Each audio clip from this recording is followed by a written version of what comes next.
আসসালামু আলাইকুম রহমতুল্লাহ। দর্শক, অনেকেই জানতে চেয়েছেন যে হুজুর, শবে বরাতের নামাজ কখন পড়তে হয়, এই নামাজ কত রাকাত এবং কোন কোন সূরা দিয়ে এই নামাজ পড়তে হয়, এই নামাজ পড়ার নিয়ম কি, সঠিকভাবে আমাদেরকে যদি শিক্ষা দেন তাহলে আমরা উপকৃত হব। প্রিয় দর্শক, আজকের ভিডিওতে আমি আপনাদেরকে শিখাবো শবে বরাতের নামাজ কয় রাকাত, বিশেষ করে মহিলাদের নামাজ কিভাবে পড়তে হয়, শবে বরাতের নামাজ কখন পড়তে হয়। প্রিয় দর্শক, যদি আপনি আমাদের চ্যানেলের নতুন দর্শক হয়ে থাকেন অবশ্যই চ্যানেলটিকে সাবস্ক্রাইব করে দিবেন এবং পাশে থাকা বেল আইকনটি বাজিয়ে দিবেন। আর যদি পুরাতন দর্শক হয়ে থাকেন তাহলে আপনাকে ধন্যবাদ দিচ্ছি। শবে বরাতের নামাজ কখন পড়তে হয়? শবে বরাতের নামাজ পড়তে হয় যখন লাইলাতুন নিসফি মিন শাবান আসে, অর্থাৎ শাবান মাসের মধ্য রজনী 14 তারিখ দিবাগত রাত্রি যখন চলে আসে তখন শবে বরাতের নামাজ পড়তে হয়। শবে বরাতের নামাজ যখন পড়তে হবে এই সময় আপনি যেই কোনো সূরা দিয়ে আপনি এই নামাজ পড়তে পারেন। সূরাতুল ফাতিহার সাথে মিলিয়ে অন্য একটি সূরা আপনি দিয়ে পড়বেন। প্রথম রাকাতে সূরাতুল ফাতিহা, তারপরে সূরাতুল ফাতিহা শেষ করে তার সাথে অন্য একটি সূরা মিলাবেন। দ্বিতীয় রাকাতে আবার সূরাতুল ফাতিহা তার শেষ করে আপনি অন্য একটি সূরা মিলাবেন। প্রিয় দর্শক, ঠিক এইভাবে করে আপনি নামাজ আদায় করবেন। দুই দুই রাকাত করে এই নামাজটি পড়তে হয়। আপনি 10 রাকাত, 12 রাকাত, আপনি 20 রাকাত, যত রাকাত আপনি পড়তে পারেন আপনি পড়বেন ইনশাল্লাহ। এই রাত্রে বেশি বেশি করে আপনি তাসবিহ তাহলিল পড়বেন, বেশি বেশি করে জিকির আজকার, তাসবিহ তাহলিল এবং গুনাহ মাফের জন্য আল্লাহর কাছে ক্ষমা চাইবেন। দর্শক, চলুন ভিডিওটি লম্বা না করে আজকে আমি আপনাদেরকে সুন্দরভাবে বুঝিয়ে বুঝিয়ে প্র্যাকটিক্যালভাবে দেখিয়ে দেব কিভাবে শবে বরাতের নামাজ আদায় করতে হয়। শবে বরাতের নামাজ, নারীদের নামাজের নিয়ম, নারীদের নামাজ আদায় করার সঠিক বিবরণ। পুরুষ ও নারীর নামাজ প্রায় একই রকম। আমরা বুঝতে পারলাম পুরুষ এবং নারী উভয়ের নামাজ প্রায় একই রকম, শুধু কেবল কয়েকটি বিষয়ে পার্থক্য রয়েছে। শুধুমাত্র কয়েকটি জায়গায় কয়েকটি বিষয়ে সামান্য কিছু পার্থক্য রয়েছে। এছাড়া বাকি সমস্ত জায়গায় পুরুষ এবং নারীদের নামাজ প্রায় একই রকম। যেমন নারীদের ওড়না বা চাদর ব্যবহার করা। আমরা সকলে জানি মহিলা যারা, মা বোন যারা আছেন তারা অবশ্যই ওড়না বা চাদর আপনি ব্যবহার করতে হবে। ওড়না বা চাদর এগুলো যদি ব্যবহার না করেন তাহলে আপনার নামাজ হবে না। আম্মাজান হজরতে আয়েশা সিদ্দিকা রাদিয়াল্লাহু তাআলা আনহা বলেছেন, মহানবী সাল্লাল্লাহু আলাইহি সাল্লাম ইরশাদ করেছেন, খিমার ব্যতীত বালেগা নারীর নামাজ কবুল হয় না। খিমার হচ্ছে ওড়না, ওড়না ব্যতীত বালেগা নারীর নামাজ কি হয় না? কবুল হয় না। তাহলে ওড়না বা খিমার বা চাদর ইত্যাদি যে কোনো একটা জিনিস মহিলাদেরকে ব্যবহার করতেই হবে। বালেগা নারীর মাথার চুল সতরের অন্তর্ভুক্ত। বালেগা নারী যারা আছেন তাদের মাথার চুলটা এটাও সতরের একটা অন্তর্ভুক্ত। সতর মানে হচ্ছে পর্দার অন্তর্ভুক্ত। যারা বালেগা আছেন তা ঢেকে রাখা হচ্ছে ফরজ। বালেগা নারীদের জন্য চুল ঢেকে রাখা হচ্ছে ফরজ। চুল খোলা রেখে নামাজ আদায় করলে ফরজ তরক হওয়ার কারণে নামাজ হবে না। কেউ যদি চুল খোলা রেখে নামাজ আদায় করে তাহলে নামাজ আদায় করলে ফরজ তরক হওয়ার কারণে আপনার নামাজটাই নষ্ট হয়ে যাবে। তবে মাথার চুল ঢেকে রাখার জন্য যে কোনো কাপড় বা চাদর ব্যবহার করা যায়। আপনি যদি ওড়না বা খিমার বা চাদর না পান, অন্য কোনো কিছু দিয়ে হলেও আপনি ইচ্ছে করলে মাথার চুলটা আপনি হিজাব দিয়েও ইচ্ছে করলে আপনি মাথার চুলটা ঢেকে রাখতে পারেন। মূল কথা হচ্ছে আপনাকে মাথার চুলটা ঢাকতেই হবে। মাথার চুল যদি আপনার না ঢাকা থাকে তাহলে আপনার নামাজ হবে না। এখন আমি আপনাদেরকে বলে দেব নারীদের নামাজে দাঁড়ানোর নিয়ম। মা বোনরা কীভাবে নামাজের মধ্যে দাঁড়াবে, নামাজে দাঁড়ানোর সিস্টেম কাইফিয়ত কী। মহিলারা নামাজে উভয় পা মিলিয়ে দাঁড়াবে। দু পায়ের মাঝখানে কোনো প্রকার ফাঁকা থাকবে না। মহিলারা এমনভাবে দাঁড়াতে হবে যেন তাদের দু পায়ের মাঝখানে কোনো ধরনের ফাঁকা না থাকে। বিশেষ করে উভয় গোড়ালি যেন কাছাকাছি মিলে থাকে। এই দিকে আমাদের লক্ষ্য রাখতে হবে। কিন্তু পুরুষদের ক্ষেত্রে দু পায়ের মাঝখানে স্বাভাবিক কিছু ফাঁকা থাকবে। পুরুষ যারা আছে তাদের ক্ষেত্রে দু পায়ের মাঝখানে স্বাভাবিক কিছু ফাঁকা থাকবে। নারীদের হাত উঠানোর নিয়ম।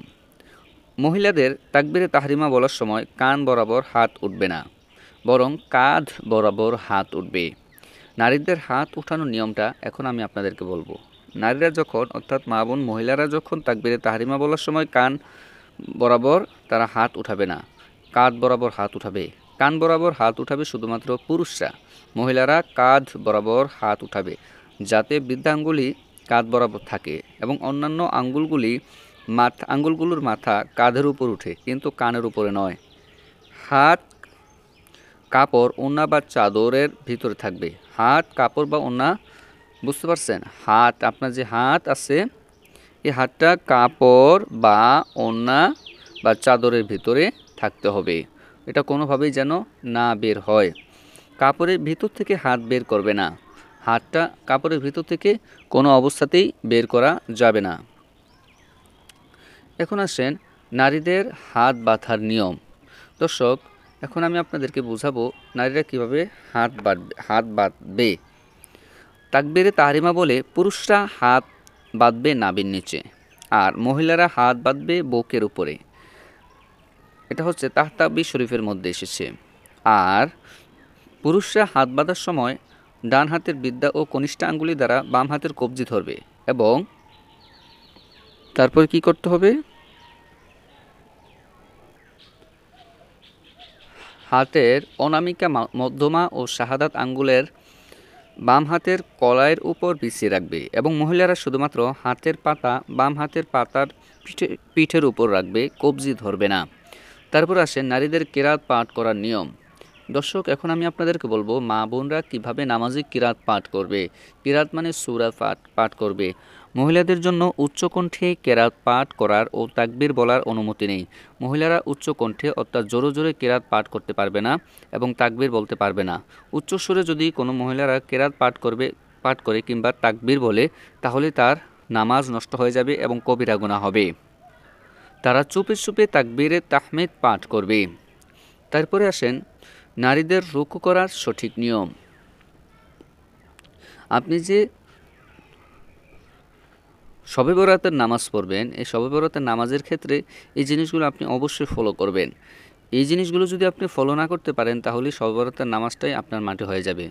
এই নামাজটা যদি আপনি শিখতে পারেন, তাহলে আপনি যে কোনো নফল নামাজ, ফরজ নামাজ কিংবা যে কোনো 2 রাকাত হোক, 4 রাকাত হোক, 3 রাকাত হোক, যে কোনো নামাজ আপনি পড়তে পারবেন অনায়াসেই, যদি এটা আপনি শিখতে পারেন। নারীদের রুকু করার নিয়ম। রুকুর সময় পুরুষরা এমনভাবে ঝুঁকবে যেন মাথা, পিঠ ও কোমর এক বরাবর, আর মহিলারা এই পরিমাণে ঝুঁকবে যেন হাত হাঁটু পর্যন্ত পৌঁছে। রুকু করার সময় পুরুষরা হাতের আঙ্গুলগুলো ফাঁক করে হাঁটু ধরবে, কিন্তু মহিলারা আঙ্গুলগুলো মিলিত অবস্থায় রেখে হাঁটুর উপর রাখবে। রুকু করার সময় পুরুষরা হাতের আঙ্গুলগুলো ফাঁক করে হাঁটু ধরবে, কিন্তু মহিলারা আঙ্গুলগুলো মিলিত অবস্থায় রেখে হাঁটুর উপর রাখবে। তারপরে রুকু অবস্থায় পুরুষগণ কনুই পাঁজর থেকে আলাদা রাখবে, মহিলারা কনুই পাঁজরের সাথে মিলিয়ে রাখবে। দর্শক, এটা আমি আপনাদেরকে একটু ভালো করে বুঝিয়ে দিচ্ছি। রুকুর সময় পুরুষরা এমনভাবে ঝুঁকবে যেন মাথা ও পিঠ কোমর এক বরাবর থাকে, অর্থাৎ পুরুষদের মাথা, পিঠ, কোমর একদম সোজা যেন থাকে, এরকম পরিমাণে পুরুষরা ঝুঁকবে। আর মহিলারা এই পরিমাণে ঝুঁকবে যেন তার হাত হাঁটু পর্যন্ত পৌঁছে, অর্থাৎ আপনার হাতটা হাঁটু পর্যন্ত পৌঁছতে যতটুকু দূরত্ব সময় লাগে, এতটুকু পরিমাণ দূরত্ব রাখলেই হবে। রুকু করার সময় পুরুষরা হাতের আঙ্গুলগুলো ফাঁক করে হাঁটু ধরবে, কিন্তু মহিলারা আঙ্গুলগুলো মিলিত অবস্থায় রেখে হাঁটুর উপর রাখবে। রুকু অবস্থায় পুরুষগণ কনুই পাঁজর থেকে পৃথক রাখবে, মহিলারা কনুই পাঁজরের সাথে মিলিয়ে রাখবে। রুকু অবস্থায়, এটা তো বুঝলেন। তারপর এখন আসেন নারীদের সিজদা করার নিয়ম। মা বোনেরা কীভাবে সিজদা করবেন, আপনি শবে বরাতের নামাজে কীভাবে আপনি 2 রাকাত নামাজ পড়তে গিয়ে আপনি সিজদা করবেন। সিজদার সময় পুরুষরা পেট উরু থেকে এবং বাজুবগল থেকে পৃথক রাখবে, আর মহিলারা পেট রানের সাথে এবং বাজুবগলের সাথে একত্রিত করে রাখবে। একটা কথা বলে রাখি মাঝখান দিয়ে, অনেকেই ভিডিও স্কিপ করে চলে যান কিংবা অল্প একটু দেখে বের হয়ে যান। আপনাদের জন্য বলছি, আপনারা এরকম ভিডিও দেখলে কোনো লাভ হবে না, কারণ যে কোনো একটা আমল যদি পরিপূর্ণ আপনি না দেখেন, তাহলে আপনার কোনো ফায়দা হবে না। সেজন্য বিনীতভাবে অনুরোধ করব, আরজ করব, আপনি সম্পূর্ণ ভিডিওটি অবশ্যই দেখবেন। সিজদার সময় পুরুষরা কনুই মাটি থেকে উপরে রাখবে এবং মহিলারা মাটির সাথে লাগিয়ে রাখবে।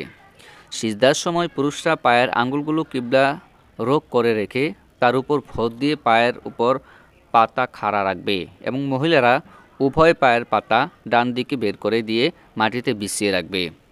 এটা কি বুঝতে পারলেন? সিজদার সময় পুরুষরা কনুই মাটি থেকে উপরে রাখবে এবং মহিলারা মাটির সাথে লাগিয়ে রাখবে।